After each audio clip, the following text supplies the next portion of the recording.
All right, after a disaster of untold proportions, we've managed to recover. We'll tell you all about it when we come back. Don't go away.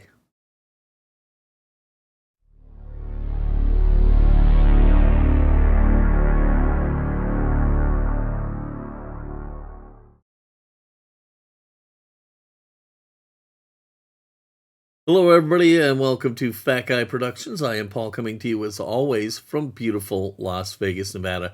Yeah, the truck, honestly, that disaster, I wasn't sure I was going to be able to finish the truck model. Um, it was so bad, but we managed to get through it. We did. We got through it, and it still looks fantastic, and I'm very happy with it. So we can continue to push forward to the end. We only have a few episodes left to go. Today is an important one. We're going to get this sucker on some wheels, so let's get to work.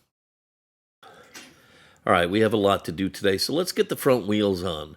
We already have the backs on, and here you can see on the front, I have backed the wheel with some washers. I started out with a couple full-size ones, and now I'm using little ones, and I'm just gluing them on in a stack until I get the right offset for the wheels. Because with this extended cab, if you just glue the wheels to the axle, they're going to be way in there and your truck is going to look ridiculous. So I put a couple big ones on, and now I'm just kind of stacking up some of the little ones until I get the right look to the truck. And then we can go ahead and just glue these on wherever they land. Look, here's the thing. Because of the fit and finish of this kit, if you just stick the wheels on where they naturally fall, they're going to be offset in the cab, and it's just going to look terrible. You really have to kind of punt here. So with the backs on, like I said, I'm going to build up the offset with the washers. Then I'm going to put a little super glue on there, and then we'll glue them in place. But right now, it's just a matter of deciding how many washers do I need on each side. And don't just assume because you need, let's say, 4 on the left, you're going to need 4 on the right. Treat each side as an individual and make sure you're happy with the look of that. Okay, so I've gone ahead and removed the rear wheels from the back so I can do some detail stuff before I get everything put in. But, I had to have them in place to check the stance and the fit of the fronts. So, they were just kind of stuck in there temporarily while I worked on the front. Now we're going to go ahead and just do some detail painting on all the lug nuts and the center caps, just using a little Molotow chrome and dabbing just a little bit in there and getting some of that detail look that's going to make this thing really pop.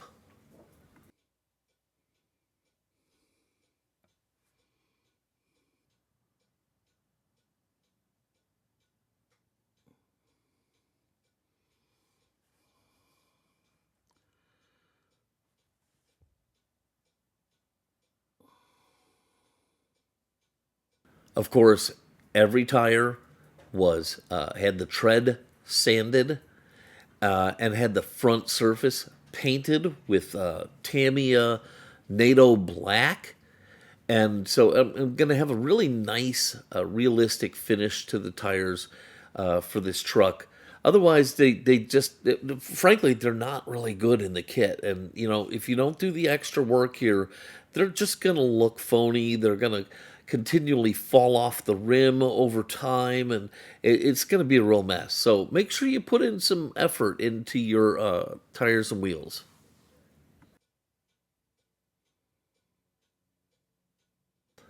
Going back in time a little bit here, I wanted to show you this. When I glued the dualies together, I wanted to use the regular Tamiya cement. And like I told you, this glue is more like Tester's tube glue, except you brush it on. And the reason I wanted this glue here is I wanted that open time so that I would have time to put the wheels together and line up the slots in the wheels and make sure everything was aligned and level and matched. before the glue would set up and dry. So this glue gave me that extra time to make sure I had everything right.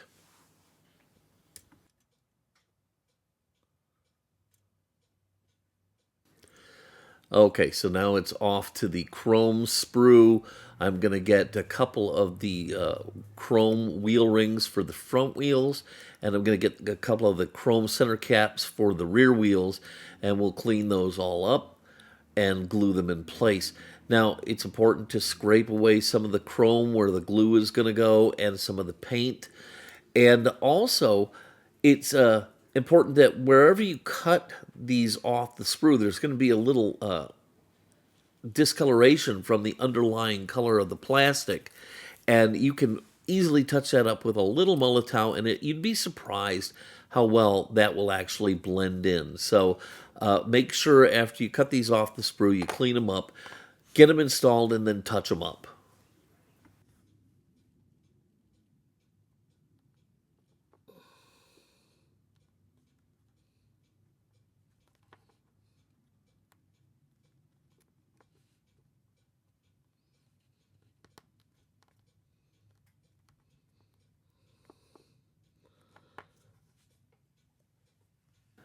Okay, so here I'm going to put the chrome rings on, and I'm going to use the Tamiya uh, thin cement. And I told you I scraped away some of the chrome and I scraped away some of the paint. And by using the thin cement, I can just dab it in with the brush, and capillary action will pull that cement all the way around the chrome ring and get it locked down without making a big, huge mess. So this is this is why you have multiple kinds of glues, so that you can choose the best application for what you're doing. Okay, so when we talk about the permanent install of the wheels, it's important to understand that the metal axle for the rear wheels is going to be too long. Okay, you're going to have to cut it down. I also like to trim away a little bit of the end of the axle before I glue on the backing plate, because the wheels stick out. They stick out way too far. It looks ridiculous. So what I do is I get one side all mounted up. I slide it through, do a little test fit, and trim away a bunch of the axle. Just be careful that you don't take too much off, because you can't recover from that really without getting yourself another piece of axle material. So, get close, nip away what you have, and then, sneak up on it if so to speak. So anyhow, I've got the axle on the one set of wheels, and I'm gonna get the truck just propped up here on some 1, 2, 3 blocks, and then I'll slide the one set in, and then I can go ahead and look at the other set and kind of eyeball it and figure out just how much axle I need to remove. So then I'll reach in with a Sharpie, make a little mark, slide that back out, nip off the axle, and we'll go from there. Like I said, it's not enough, though, to just trim down the metal axle. You're going to have to trim down the plastic part, too. So just keep that in mind. You absolutely cannot, on any of these AMT fire trucks, just go with it the way the kit is and install the front or rear wheels. It's not going to look right, okay? You're going to have to do this if you want your wheels to look okay. And especially if you're going to use like this wide cab from Models by Dave, you're going to have a lot of extra work to do here. Okay, so with the rear wheels installed and I'm happy with them, now it's time to put the fronts on. But what I need something to support the front and give the truck the proper stance. And I found this ruler seems to work really, really well. There's a little notch for it. It sits on there. The truck sits nice and level. I tried the 1, 2, 3 block. It sat too high. It was like it was popping a wheelie. So that didn't work out. You're just going to have to find something so you get the right stance.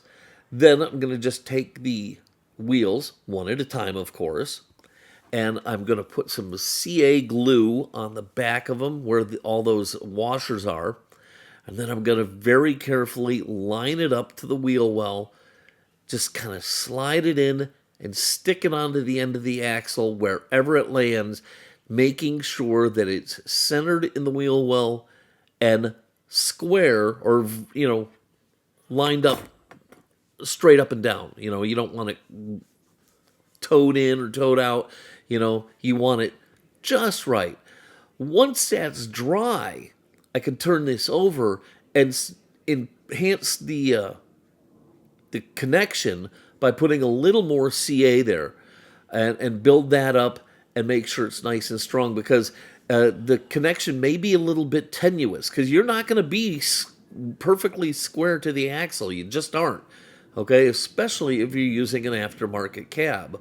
So it's important that you take your time, get this lined up, and I'm going to tell you, I snipped the front wheels off of this thing 7, 8 times, because I would get them on. I thought everything was okay, and then I'd later look at it and go, wait, this one's a little crooked. Or I'd catch it from a different angle and go, oh, this one's pigeon-toed.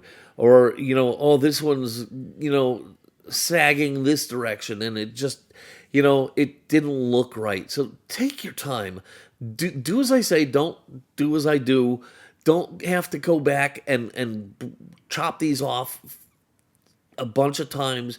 Get it right the first time, okay? Take your time, get it lined up. Now, do you remember back a while where I said how I get excited and start making mistakes? Well, okay, one of the mistakes I made, remember I told you, was once I got the chassis to fit into the rear body properly, I just went ahead and glued it in. Well, I had not yet put in the drive shaft. I had not yet put in the exhaust. And so I had some work I still had to do. And so now I have to do it now. Fortunately, listen, here's a great tip. Don't put the main ladder on your truck until the very last thing, because by putting one 1, 2, 3 block behind the turntable, the front of the truck will rest on the ladder rest. And so it's really great for setting this thing upside down so you can do some work on it. But here I am going back in time trying to fix and get the axle, the drive shaft in, and the exhaust in, because I didn't do them earlier when I should have. What I'm doing here is I'm cutting a little piece of brass tubing that will fit over the end of the exhaust pipe, and that's going to give it a really nice, realistic look. It's going to look like a pipe, and it's going to go great. And it fits right over the top. I'll put a little super glue, stick it on there, paint the whole thing silver, and boom, I have a killer exhaust pipe that I then have to find some way to connect to the engine. It's a lot of fun because I'm an idiot. But anyhow, so yeah, I'm going back in time and trying to fix some of the mess that I made earlier. So fortunately for me, there is enough room here to get the two pieces of the drive shaft installed. I have enough room. So I kind of carefully finagle everything into place. And once I have it in place, I glue everything down and make sure it's solid. And then I can go back and do any touch-up painting that I need to do. But yeah, I lucked out that there was room here. Otherwise, I was not going to have any option but to maybe break a piece and then glue it back together in place, or possibly just leave it out, which would have been a tragedy if you'd asked me. But that's what happens when you let your excitement get the best of you and you start making poor model building decisions. Anyhow, it's going to work out and it's going to look great.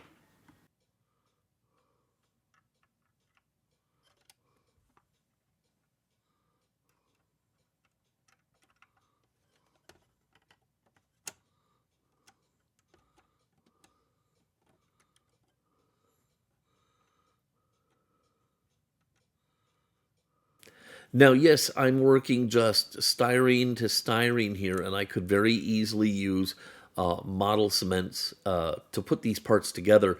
But because of the fiddly nature of what I'm working with, the strange positions that I'm having to work with and whatnot, I'm using CA glue. I'm using my gel control glue here just because it'll bite quicker. I can kind of just get a little dot of it, position something, put a drop of accelerator on there, and have it lock down instantly.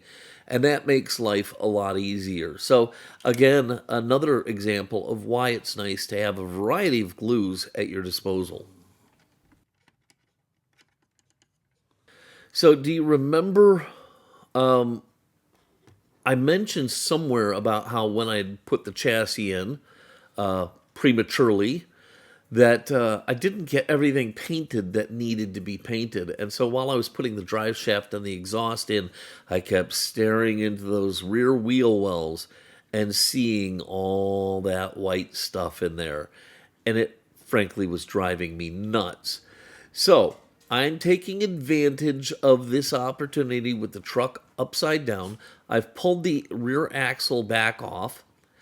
Now I'm putting on the backing plates and the air brakes for the rear, which I had forgotten to put in. And I'm also going to be able to paint in this area.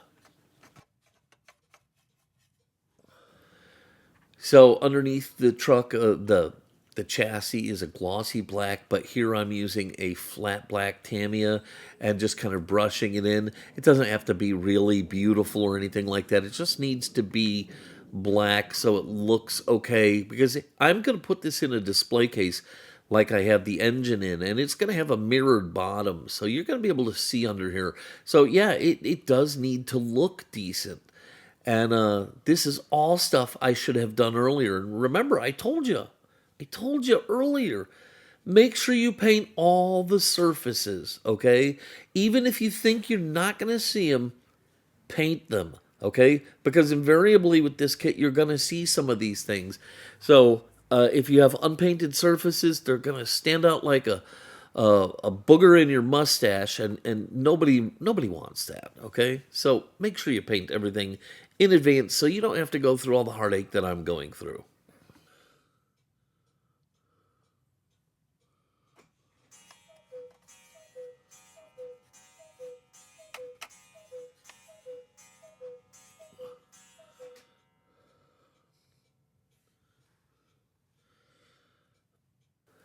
So the backing plates on the rear axle, the backing plates to the brakes, there's a little area on the rear axle where they're supposed to fit. And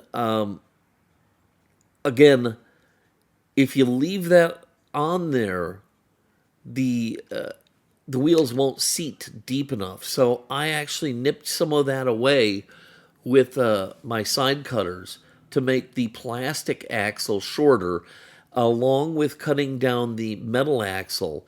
And now that that's done, I'm gluing the backing plate and the air brakes in place on both sides.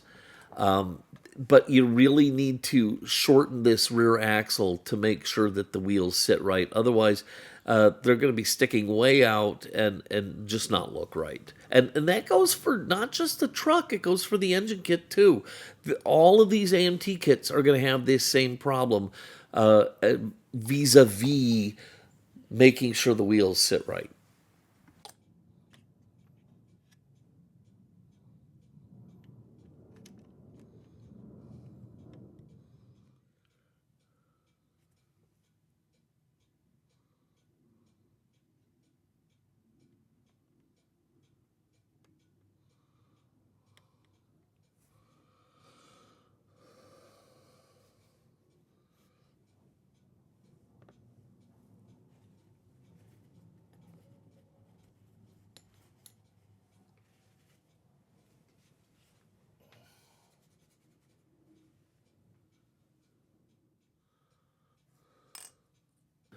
So I don't want to be critical of the models by Dave Cab because it's fantastic.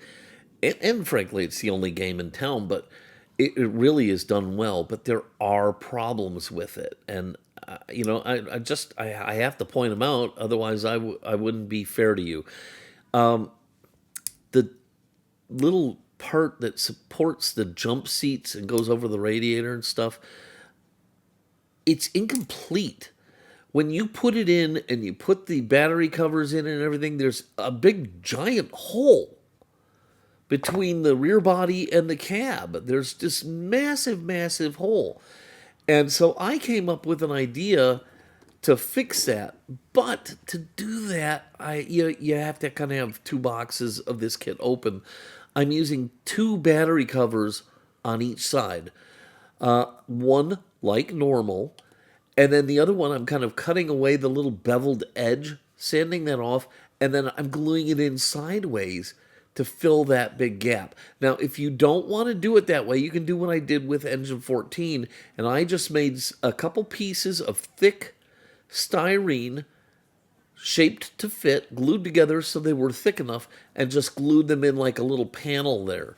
I think this worked a little better and a little neater. It's nicer, but I would really love to see Models by Dave kind of alter that piece so that it fills that gap, because otherwise you're left to your own volition to have to come up with a way to deal with it.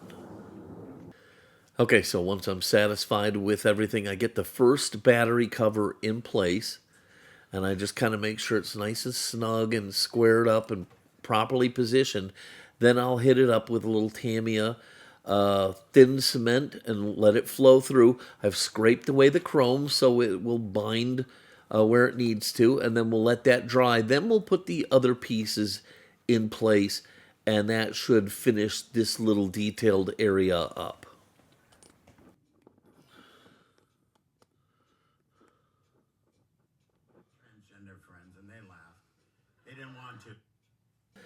So the way I'm going back and forth and back and forth and back and forth, you'd think I'd never built a model before, let alone this kit.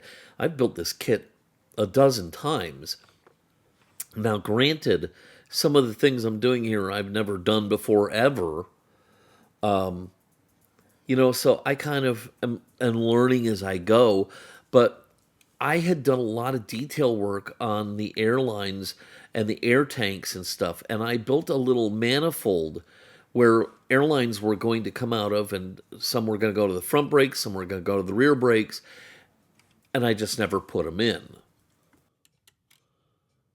So I finally realized, hey, you haven't put the airlines in. So once again, the truck is upside down. And once again, the back is supported by a 1-2-3 block. The front is supported by the ladder support. So it sits great for me, no problem. And what I'm using is lead wire.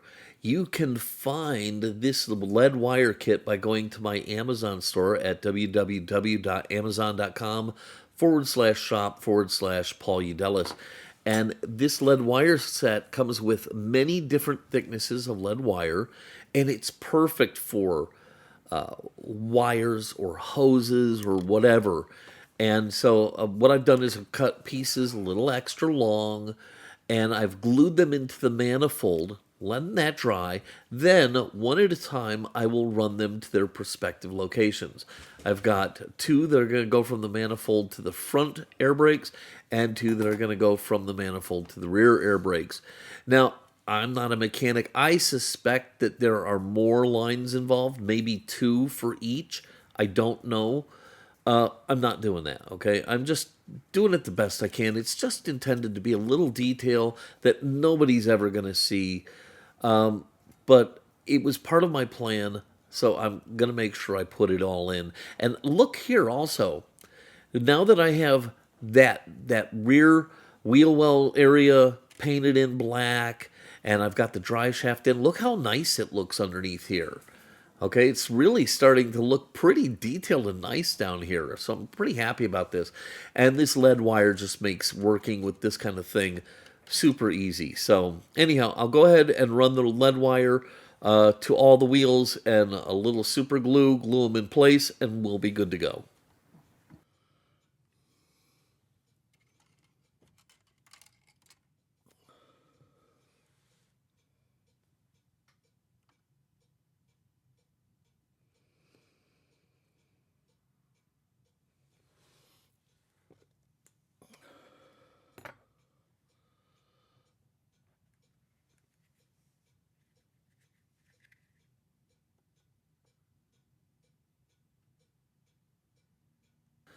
Okay, so I'm about at the point where I won't ever have to flip this over again, and that makes me happy.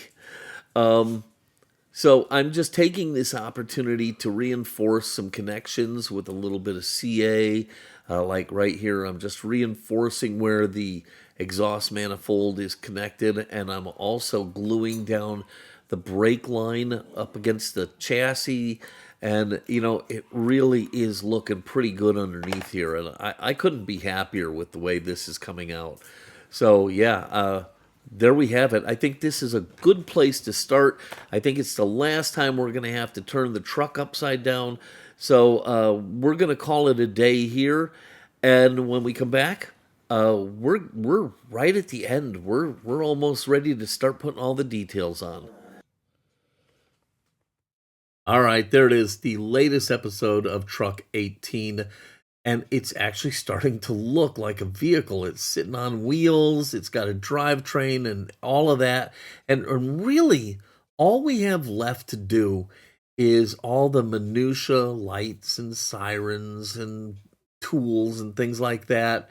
The main ladder, you know, a few other little details, and that's gonna be it. So yeah, we're almost done with this sucker. Whew, finally. It's been a lot of work. All right, I hope you liked this video. If you did, please give it a giant thumbs up, click subscribe, and don't forget to click the notification bell so you never miss one of my videos. As always, if you have any questions or comments, I'd love to hear from you. Just put them down below, and I'd especially love to hear any suggestions you may have vis-a-vis this build. All right, that's going to do it for me today. I hope the rest of your day is amazing. Until next time, this is Paul from Fat Guy Productions saying, be good.